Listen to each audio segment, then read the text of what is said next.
BC రిజర్వేషన్ల బిల్లుకు సంబంధించినటువంటి అంశంలో చట్టానికి సంబంధించినటువంటి అంశంలో మాట్లాడే అవకాశం కల్పించినందుకు తమరికి ధన్యవాదాలు తెలియజేస్తా ఉన్నా అధ్యక్ష. అయితే ఈ రిజర్వేషన్లు పెంపు పైన గత కొన్ని రోజుల నుంచి ఇటు రాష్ట్రంలో రాష్ట్ర ప్రభుత్వంలో ప్రజల్లో కూడా ఒక భారీ స్థాయిలో చర్చ జరిగింది. కొన్నిసార్లు సర్వే సరిగా లేదనే చర్చ విస్తృతంగా సాగితే కొన్నిసార్లు బిల్లు పెట్టబోతున్నామనేటువంటి చర్చ ఇట్లా పలు దఫాలుగా జరుపుకుంటూ వచ్చింది. అధ్యక్ష, నిజంగా ఈ రిజర్వేషన్లు వీటి అంశాన్ని చూస్తే ఇది ద కాన్స్టిట్యూషన్ ఆఫ్ ఇండియా అధ్యక్ష. ఇది రాహుల్ గాంధీ గారు అంటే ఈ ఈ బుక్లను ఎక్కువ ప్రమోట్ చేసిండు, అందుకే ఇది ఇప్పుడు ఫేమస్ అయిపోయింది. సో ఈ కాన్స్టిట్యూషన్ ఆఫ్ ఇండియాలో ఇందులో ప్రియాంబుల్ ఉంది అధ్యక్ష. మా పొలిటికల్ సైన్స్ ప్రొఫెసర్ గారు కూడా ఇక్కడే ఉన్నారు కాబట్టి మా గురువు గారు చదువు కూడా చెప్పిండు మాకు, ఇదే పొలిటికల్ సైన్సే కాబట్టి. సార్ ఇందులో ప్రియాంబుల్ అని ఉంది సార్. ఈ ప్రియాంబుల్లో సామ్యవాద అనేటువంటి ఒక పదం ఉంది సార్. సామ్యవాద అనేటువంటిది ఒక సిద్ధాంతానికి సంబంధించిన పదమైనప్పటికీ దానికి కొన్ని లక్షణాలు ఉన్నాయి సార్. ఆ లక్షణాల్లో ప్రధానమైనది సామ్యవాద అంటే దాని లక్షణాల్లో ప్రధానమైనది అందరికీ సమానమైన అవకాశాలు హక్కులు దక్కాలి అనేది ఆ లక్షణాల్లో గోచరిస్తుంది. ఆర్థికపరమైన రాజకీయపరమైన అన్ని అవకాశాలు సమానంగా దక్కాలనేది దాంట్లో గోచరిస్తుంది అధ్యక్ష. అధ్యక్ష, ఇంతవరకు బాగుంది. భారత రాజ్యాంగం ముఖ్యంగా సామాజిక ఆర్థిక రాజకీయ అవకాశాలు అందరికీ సమానంగా ఉండాలని చెప్తా ఉంటే ఇది ఎందుకు రాసుకున్నాం అధ్యక్ష మనం కాన్స్టిట్యూషన్లో? ఈ దేశంలో ప్రజలందరికీ సమాన అవకాశాలు లేవు, సామాజికంగా ఆర్థికంగా రాజకీయంగా వెనుకబడిన వాళ్ళు మరియు అప్పర్ కాస్ట్ అందరి మధ్య వ్యత్యాసాలు ఉన్నాయనేటువంటి కారణం చేత ఆ పదాలన్నీ తెచ్చుకొని మనం ప్రియాంబుల్లో పెట్టుకున్నాం భారత రాజ్యాంగంలో. అధ్యక్ష, దీని భారత రాజ్యాంగం ప్రకారం ఈ ప్రజలందరినీ, ఈ దేశంలో ఉన్నటువంటి ప్రజలందరినీ సమాన స్థాయికి తీసుకొచ్చి సమాన సంపద పంచి సమాన హక్కులు పంచి తద్వారా ఈ దేశం పరిపూర్ణమైన ప్రజాస్వామ్యాన్ని సాధించాలనేది ఇందులో ఉన్నటువంటి ఉద్దేశం అధ్యక్ష. వెనుకబడిన తరగతుల వాళ్ళు ఈ దేశంలో ఉన్నారని భారత రాజ్యాంగంలోని ఆర్టికల్ 340 చెప్తుంది అధ్యక్ష. ఆర్టికల్ 340ను భారత రాజ్యాంగంలో పొందుపరిచి 75 సంవత్సరాలు గడుస్తూ ఉంది అధ్యక్ష. 75 సంవత్సరాల నుంచి ఈ దేశంలో వెనుకబడిన తరగతులు ఉన్నారు అని 75 సంవత్సరాల నుంచి ఈ రాజ్యాంగం చెప్తుంది అధ్యక్ష.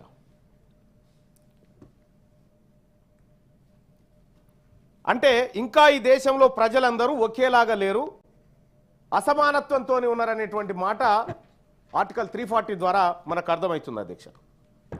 ఈ వెనుకబడిన తరగతులను మిగతా ప్రజల స్థాయికి ఎదిగేలా చేయడం ఈ దేశ పాలకులు ఎన్ని ప్రయత్నాలు చేశారు. ఇప్పుడు రిజర్వేషన్లు అనేటువంటి అంశం కానీ హక్కులు అనేటువంటి అంశం కానీ అన్నీ ఆ పదార్థం నుంచి వచ్చినాయి అధ్యక్ష, ఆ సమస్య నుంచి ఉద్భవించినాయి.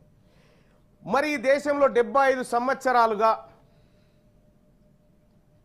పరిపాలన జరుగుతూ ఉంది.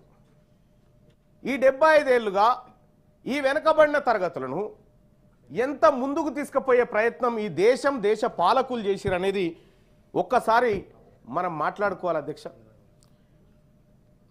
ఇండస్ట్రీలను అభివృద్ధి చేయడం కోసం ప్రత్యేక మంత్రిత్వ శాఖ ఉంది. రహదారులు బాగు చేయడానికి రోడ్లు భవనాల శాఖ ఉంది అధ్యక్ష. పశువులను అభివృద్ధి చేయడం కోసం పశుసంవర్ధక శాఖ కూడా ఉంది. కానీ వెనకబడిన తరగతులను పైకి దేవడానికి 78 ఏళ్ల స్వతంత్ర భారతదేశంలో బీసీ మంత్రిత్వ శాఖ లేదు అధ్యక్ష.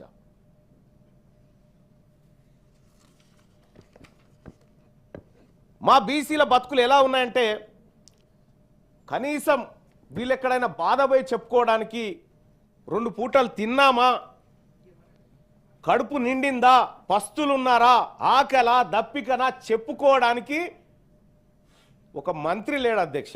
ఈ దేశంలో కేంద్రం చెప్తున్న అధ్యక్ష, రాష్ట్రాలు కాదు ఇవి. అయితే ఈ దేశంలో ఉన్నటువంటి బీసీలకు కనీసం ఏముంది తొంగి చూడడానికి కూడా ఓ మంత్రిత్వ శాఖ లేదు, వీళ్ళు చెప్పుకోవడానికి కూడా ఓ మంత్రి కనిపాడు. ఈ దేశం మా కోసం ఒక మంత్రిని కూడా ఏర్పాటు చేయలేకపోయింది 75 సంవత్సరాలల్లా. ఈ భారత రాజ్యాంగంలో ఉన్నటువంటి ఆర్టికల్ 340 ఆ తర్వాత ఇందులో ఉన్నటువంటి సామ్యవాద సమానత్వం అనేటువంటి పదాలు మమ్మల్ని ముందుకు తీసుకుపోవడానికి పెట్టినట్టుగా ఈ భారత రాజ్యాంగంలో కనిపిస్తాయి. ఒక మాటలో చెప్పాలంటే అధ్యక్ష, ఒక ఇంటి పెద్ద లేని ఇల్లు ఎట్లుంటుందో ఈ భారతదేశంలో బీసీలకు ఒక మంత్రి లేనటువంటి ఇల్లు లాగా ఉంది అధ్యక్ష. ఇంకా కొంత ఇన్డెప్త్ అన్వయించుకోండి మీరు దీన్ని.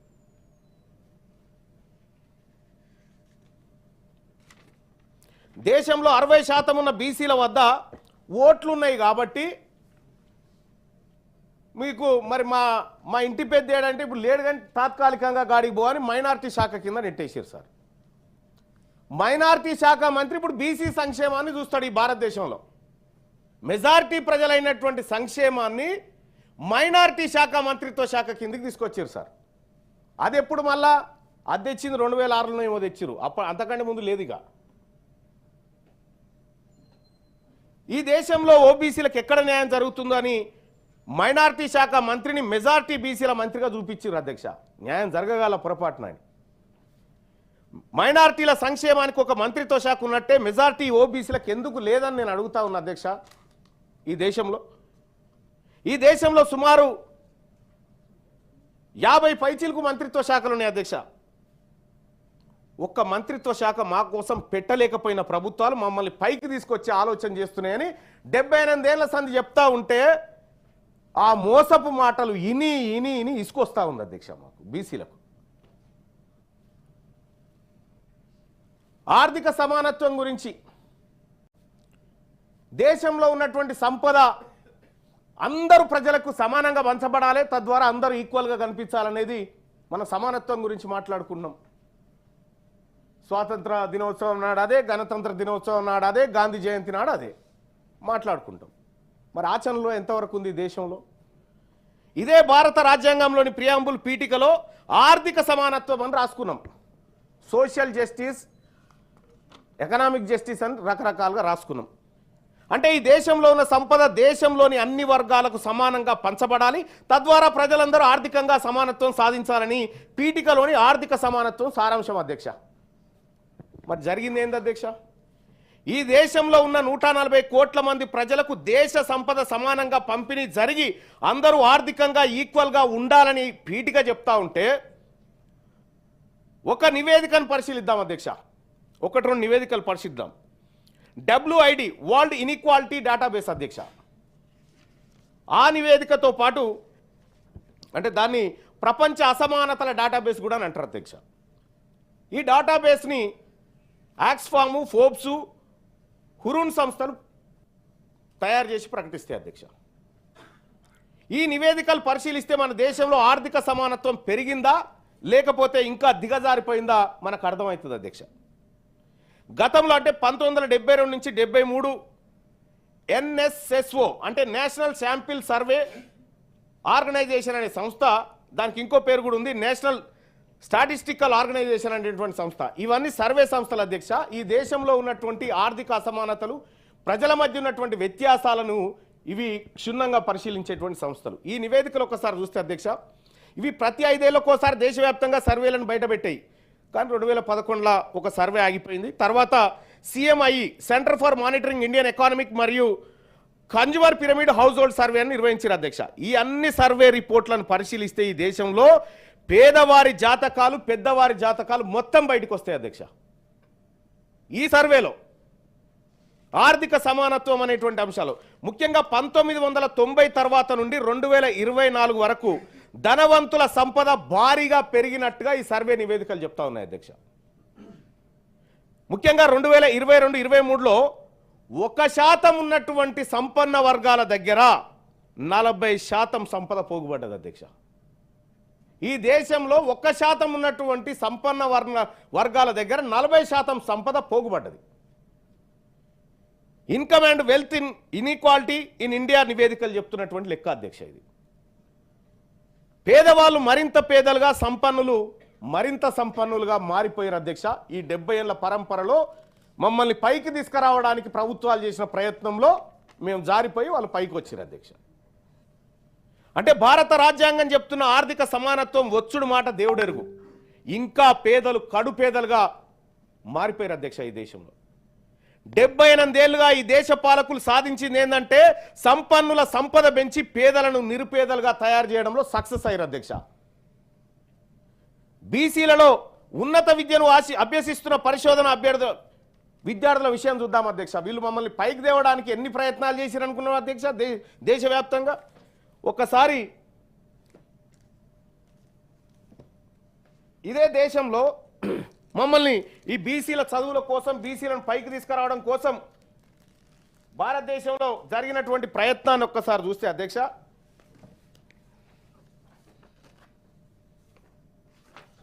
రైట్ 2014-15లో భారత ప్రభుత్వం 16 లక్షల కోట్ల బడ్జెట్ పెట్టింది అధ్యక్ష. మా బీసీ పిల్లల చదువుల కోసం, అందులో కూడా ఒక్క చదువు కాదు, మళ్ళా pre matric scholarships, top class school education support, college education, IIT IIM support, construction of hotels, hostels of boys and girls, scholarship for higher education, overseas studies, national fellowship, venture capital fund, PM Dakshin for backward classes, national backward classes finance and development corporation, ఇట్లా వివిధ మార్గాల ద్వారా బీసీలకు 2014-15 ఆర్థిక సంవత్సరంలో భారత ప్రభుత్వం 16,63,000 కోట్ల రూపాయల బడ్జెట్ పెడితే ఈ దేశంలో 60% ఉన్న బీసీ పిల్లల కోసం ఆ 16 లక్షలకి 54 కోట్లు పెట్టింది అధ్యక్ష. 54 కోట్లు అధ్యక్ష. 2015-16లో 17,90,000 కోట్ల రూపాయలు ఈ దేశంలో బడ్జెట్ పెడితే బీసీ బిడ్డల చదువు కోసం భారతదేశ వ్యాప్తంగా 1,085 కోట్లు మాత్రం కేటాయించారు అధ్యక్ష.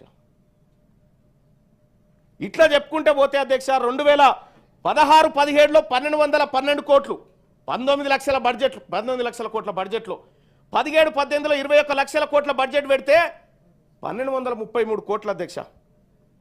ఇట్లా 2023-24 46.15 లక్షల కోట్ల బడ్జెట్ను కేంద్రం ప్రవేశపెడితే ఈ దేశంలో ఉన్నటువంటి మెజారిటీ బీసీలు వాళ్ళ భవిష్యత్తు వాళ్ళని పైకి తీసుకురావడానికి 2,287 కోట్లు పెట్టారు అధ్యక్ష. మొత్తం ఇప్పటి వరకు గడిచిన 10 ఏళ్లలో బీసీలను ఆర్థికంగా, బీసీలను విద్యాపరంగా పైకి తీసుకురావడానికి ఈ దేశం మా కోసం పెట్టినటువంటి ఖర్చు 10 ఏళ్లలో 15,000 కోట్లు పెట్టింది అధ్యక్ష. 15,855 కోట్లు పెట్టింది. మమ్మల్ని పైకి తీసుకొచ్చే కార్యక్రమాలు ఎంత గొప్పగా ఉన్నాయో ఈ దేశంలో చూడండి అధ్యక్ష. పోనీ మరి ఏం జరిగింది అధ్యక్ష? ఇది అయిపోయింది. ఓబీసీలకు చదువుకోవడానికి పెట్టింది గిది అధ్యక్ష. ఒక విషయం, చాలా బాధాకరమైనటువంటి విషయం అధ్యక్ష. మా కోసమే, బీసీ పిల్లల కోసమే 15,855 కోట్లు 10 ఏళ్లలో ఖర్చు పెడితే 2019లో ఈ భారతదేశం అగ్రవర్ణాలు ఎవరైతే లోన్లు తీసుకురో అధ్యక్ష వివిధ బ్యాంకుల దగ్గర, వాళ్ళ లోన్లు 3.5 లక్షల కోట్లు మాఫీ చేశారు అధ్యక్ష. వాళ్ళు పేదవాళ్ళని, వాళ్ళు కట్టలేరని, వాళ్ళు బ్యాంకులకు చెల్లించలేరని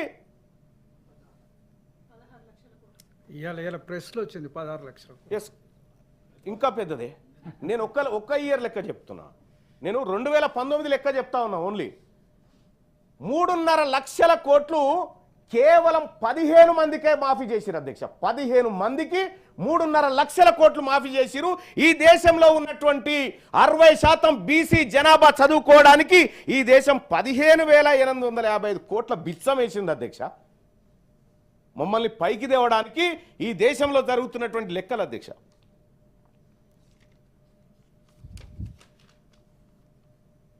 అధ్యక్ష, ఈ మాట 2019లో ఒకే సంవత్సరం మాఫీ చేసింది 15 మందికి మాఫీ చేసిరు 3.5 లక్షల కోట్లని రాహుల్ గాంధీ గారు కూడా అన్నారు. ఈ మాట లక్షల మంది బీసీలకు స్కాలర్షిప్లు ఈమంటే 15,000 కోట్లు ఇస్తారు. 15 మందికి అంబానీలకు, అదానీలకు 3.5 లక్షల కోట్లు ఈ పేదవాళ్ళు కట్టినటువంటి పన్నుల పైసలు తీసి వాళ్ళ అప్పులు కట్టి మాఫీ చేశారు. 100%. ఒక్కరని కాదు, ఇందులో తిలాపాపం తలా పిడికెడు అన్నట్టుగా అందరిది ఉంది అధ్యక్ష. దీన్ని బట్టి ఏమర్థమవుతా ఉంది, బీసీల పరిశోధనకి ఇచ్చినటువంటి డబ్బులు, బీసీ పిల్లలు పరిశోధన చేయడానికి 165 కోట్లు ఇచ్చారు అధ్యక్ష. వీళ్ళు 165 కోట్లే. ఈ దేశంలోని సంపదతో అగ్రవర్ణాల అప్పులు మాఫీ చేసిరు తప్ప బీసీల బతుకులు మార్చమని ఈ లెక్కలు చెప్తున్నాయి అధ్యక్ష. వీళ్ళు మమ్మల్ని పైకి తీసుకొస్తామని చెప్తా ఉన్నారు అధ్యక్ష. ఆర్థికంగా మిమ్మల్ని పైకి తీసుకొస్తాం, మీకు సమానత్వం చేస్తామని చెప్తా ఉన్నారు. మరి రాజ్యాంగంలో ఏం రాసి ఉంది అధ్యక్ష? భారత రాజ్యాంగంలో సమానత్వం. మిమ్మల్ని ఈ దేశంలో ఉన్నటువంటి సంపదంతా సమానంగా అన్ని తలలకు సమానంగా పంచుకొని, హక్కులు కూడా పంచుకొని సమసమాజం ఉందామని భారత రాజ్యాంగం 78 ఏళ్ల నుంచి చెప్తుంది ఈ రాజ్యాంగం మాకు.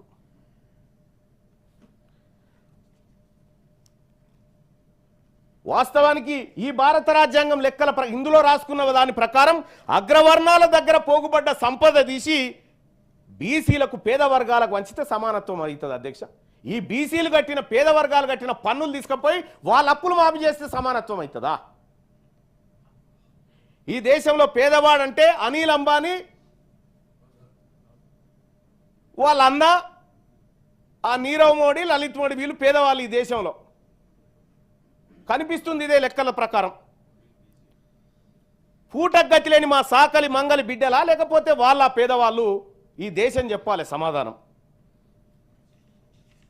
ఈ దేశంలో పేదవాడు ఆకలితో చచ్చిపోతా ఉంటే వాడికి అన్నం పెట్టి కాపాడాల్సిన ప్రభుత్వాలు అగ్రవర్ణాల పొట్ట నింపి పేదవాడిని శ్మశానానికి పంపుతా ఉన్నాయి అధ్యక్ష. ప్రపంచ ఆకలి సూచికలో 127 దేశాల లెక్క తీస్తే 2024లో మన దేశం 105వ స్థానంలో ఉందంటే సిగ్గుతోని తలదించుకోవాలి అధ్యక్ష. ఈ దేశంలో ఉన్నటువంటి పరిపాలకులం అందరం. ప్రతి సంవత్సరం 25 లక్షల మంది భారతీయులు ఆకలితో చచ్చిపోతా ఉన్నారు ఈ దేశంలో, ఓన్లీ ఆకలితోటి. ఇది నేను చెప్తుంది కాదు, హ్యూమన్ రైట్స్ ఫౌండేషన్ లెక్కల ప్రకారం చెప్తున్నటువంటి మాట అధ్యక్ష. ప్రతిరోజు 4500 మంది చిన్న పిల్లలు ఆకలి మరియు పోషకాహార లోపాలతో చచ్చిపోతా ఉన్నారు అధ్యక్ష. మన దేశంలో చనిపోతున్నారు. ఇది జాతీయ ఆరోగ్య సర్వే చెప్తున్నటువంటి లెక్క అధ్యక్ష. ఏం చెప్తున్నాయి అధ్యక్ష ఈ దేశంలో నివేదికలు? ఈ దేశంలో జరిగినటువంటి మా సోదరిమణి కవిత గారు కాక కలేకర్ కమిషన్ దగ్గర నుంచి మండల్ కమిషన్ దగ్గర ఎన్నెన్ని ప్రయత్నాలు జరిగినాయని చెప్పింది. నేను ఆటి జోలికి పోదలుచుకోలే. ఈ నివేదికలు ఏం చెప్తున్నాయో నేను ఒక్కసారి ఏకరు పెట్టదలుచుకున్నా. ప్రపంచంలో 821 మిలియన్ల మంది పోషకాహార లోపంతో బాధపడితే అందులో 195.9% 9 మిలియన్లు ఓన్లీ మన దేశంలోనే ఉన్నారు అధ్యక్ష. 2018 ఆహార మరియు వ్యవసాయ నివేదిక చెప్తున్నటువంటి లెక్క ఇది. దేశంలో 14.8% మంది పోషకాహార లోపంతో బాధపడుతున్నారు అధ్యక్ష. ఇది ప్రపంచం మొత్తం కంటే మరియు ఆసియా సగటు కంటే ఎక్కువ. మనం పేద వర్గాలను అభివృద్ధి చెందిస్తున్న తీరు ఒక్కసారి చూడాలి అధ్యక్ష. 116 దేశాల గ్లోబల్ హంగర్ ఇండెక్స్ 2021 ప్రకారం మన దేశం 94 నుండి 101 స్థానానికి దిగజారిపోయింది అధ్యక్ష.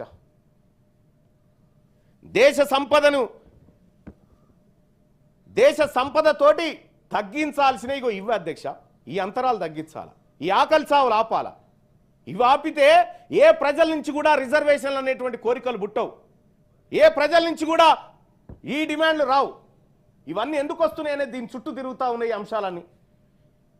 మరి బడా పారిశ్రామికవేత్తలు 3.5 లక్షల కోట్లు మాఫీ చేయడం అంటే దేనికి సంకేతం? పేదోని కడుపు మార్చి ఈ దేశంలో తిండి గతి లేక 25 లక్షల మంది ప్రతి ఏడాది చచ్చిపోతా ఉంటే 3.5 లక్షల కోట్లు వాళ్ళ అప్పులు మాఫీ చేసి 16 లక్షల కోట్లు అంటారు. ఇప్పుడే చెప్తా ఉన్నారు. 16 లక్షల కోట్లు మాఫీ చేస్తూ ఉంటే ఈ దేశంలో సంపద ఎవరి కోసం పనిచేస్తూ ఉంది? ఎవరిని పైకి తీసుకురావడానికి, ఎవరిని కాపాడడానికి పనిచేస్తూ ఉంది అధ్యక్ష? రాజ్యాంగ పీఠికలోని ఆర్థిక సమానత్వానికి ఏమైనా అర్థంగా అనిపిస్తూ ఉంది అధ్యక్ష ఇప్పుడు పరిపాలన? ఒకసారి భారత రాజకీయాలు తీసుకుందాం అధ్యక్ష. ఆర్థిక సమానత్వం అయిపోయింది, మంత్రిత్వ శాఖ లేదు. ఒక్కసారి భారత రాజకీయాలను చూద్దాం.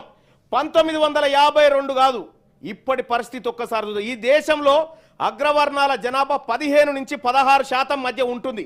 ది ఎకనామిక్ టైమ్స్ ఆధారంగా చెప్తున్నటువంటి రిపోర్ట్ అధ్యక్ష. ఇది ఓబీసీ పాపులేషన్ 52% ఉందని మండల్ కమిషన్ నివేదిక చెప్పింది అధ్యక్ష. ఆ రోజుల్లో ఇక్కడ 16%, 15 నుంచి 16% అగ్రవర్ణాలు, 52% ఓబీసీలు ఉన్నారని చెప్పి నివేదికలు చెప్తున్నాయి. 17వ లోక్సభ వివరాలు ఒకసారి చూద్దాం అధ్యక్ష. 17వ లోక్సభ వివరాలను ఒకసారి చూస్తే అధ్యక్ష, 16% ఉన్న అగ్రవర్ణాల నుండి 232 మంది ఎంపీలు లోక్సభ సీట్లలో కూర్చున్నారు. 543లో అగ్రవర్ణాలు 232 మంది ఆ సీట్లలో కూర్చున్నారు అధ్యక్ష. అంటే 15% ఉన్నవారు 42% సీట్లను ఆక్యుపై చేసేసారు. 52% ఉన్న బీసీలకు దక్కింది కేవలం 22% సీట్లు మాత్రమే అధ్యక్ష. 282 సీట్లు బీసీలకు దక్కాలి వాస్తవానికి లెక్కల ప్రకారం, కానీ 120 సీట్లు దక్కినాయి అధ్యక్ష. బీసీలకు దక్కాల్సిన 162 సీట్లు ఎవరికి దక్కినాయి, ఎవరి దగ్గర ఉన్నాయి ఇప్పుడు అవి? ఇది స్వాతంత్రం వచ్చిన 78 ఏళ్ల తర్వాత తేలిన లెక్క అధ్యక్ష. ఒక్కసారి 52 నుంచి చూద్దాం అధ్యక్ష ఏం జరిగిందో. ఈ లెక్క తెలవాలి ఈ దేశానికి, ఈ సభకు, ఈ ప్రజలకు తెలవాలి. ఈ దేశ పార్లమెంట్ లోక్సభ వివరాలు ఒకసారి చూస్తే 1952లో మొత్తం లోక్సభ స్థానాలు 489 ఉంటే అందులో కేవలం బీసీలు 15 మంది, 3.06% మంది బీసీలు. 1957లో 489 మొత్తం లోక్సభ స్థానాలు ఉంటే కేవలం 18 మంది బీసీలు, దాంట్లో 3.68% మంది. 1962లో 494 స్థానాలుంటే 24 మంది బీసీలు అందులో. 1967లో 520 మంది ఎంపీలుంటే 34 మంది బీసీ ఎంపీలు అందులో. 1971లో 518 మంది ఉంటే 45 మంది బీసీలు అందులో. 1979లో 51 మంది, 80లో 56, 84లో 58, 89లో 65, 91లో 75, 96లో 83, 98లో 86 ఇట్లా అధ్యక్ష. బీసీలు పార్లమెంట్లో 543 సీట్లు ఉన్నటువంటి పార్లమెంట్లో 100 సీట్లను కైవసం చేసుకోవడానికి 78 సంవత్సరాలు పట్టింది సార్. 78 సంవత్సరాలు పట్టింది. మెజారిటీ ప్రజలు తమ వాటాను కేవలం 22% వాటా, ఈ వాటాను పొందడానికి 78 సంవత్సరాలు పట్టింది సార్.